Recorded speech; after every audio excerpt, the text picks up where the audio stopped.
Las Vegas Strip tonight. When we talk about those slower visitor numbers over the past few months, most insiders say that it's important to keep this issue in perspective, and that includes understanding how Las Vegas is doing compared to other popular destinations around the country.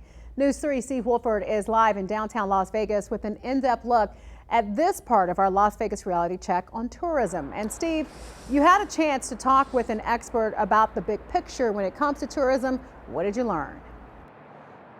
Yeah, he's got the big picture for sure, LaToya. Chip Lupo is an analyst for WalletHub, and of course they crunch economic and demographic numbers in cities all over the United States.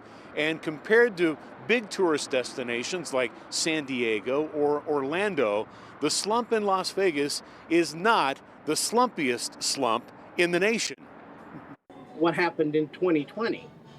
Post-COVID, everyone was let loose like a litter of puppies out, and people were traveling everywhere and anywhere. But WalletHub analyst Chip Lupo says those were the good old days, and it's why we're not the only destination facing a slowdown. What's happening, though, in that initial rush post-COVID, now people are still traveling. They're just not traveling as far, because a lot of staycations, a lot of closer to home type of vacation, which of course hurts tourist-driven areas like Las Vegas, like Orlando, like Chicago, like New York.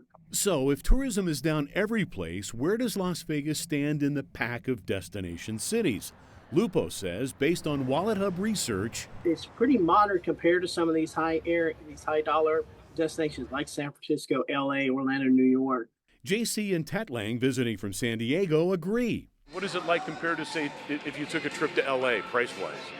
About the same. More expensive to me, though. Do you think so? Yeah, I think LA is more expensive than Vegas. I think so. Yeah.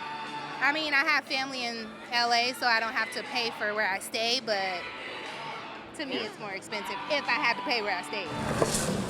But Lupo says your perception of Las Vegas prices can also depend on how long you've been coming here. First timer would probably be very well impressed with the relative affordability of Las Vegas. But if you were someone like my grandparents out in California who would go regularly, they would probably, if they were still around, they would probably not be going anymore. Fonda from Dallas is seeing it. So how many times have you been here before? 20? A lot, yeah. So what have you noticed price-wise over the last 10 years that, in terms of Las Vegas still being affordable? It depends on who's affordable. Mimosas went up, I can tell you that. There are still places you can eat reasonably. So the WalletHub bottom line here, prices might seem high, at least to locals and people who've been coming here for a long time, but relatively speaking, compared to other cities like New York, LA, Chicago, we're less expensive.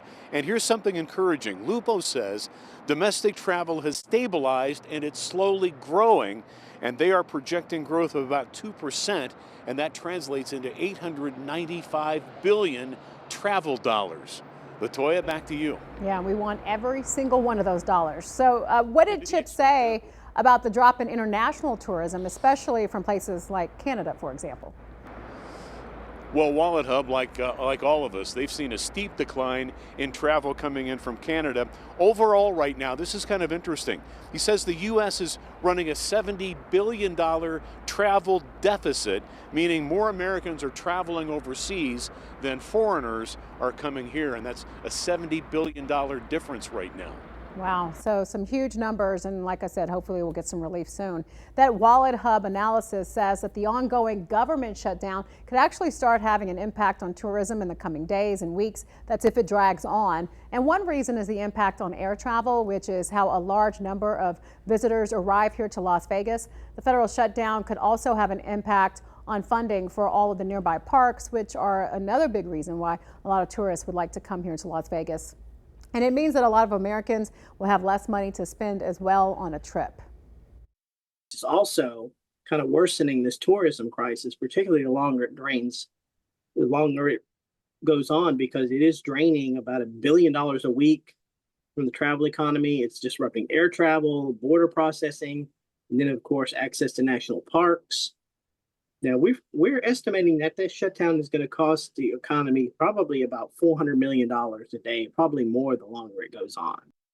Oh, wow. So that was Chip Lupo again saying that much money spent absent from the discretionary spending available to Americans will be a problem, of course. A drawn out shutdown could take its toll on tourism in Las Vegas and other destinations. And we'll have much more on the government shutdown's impact at 6:30.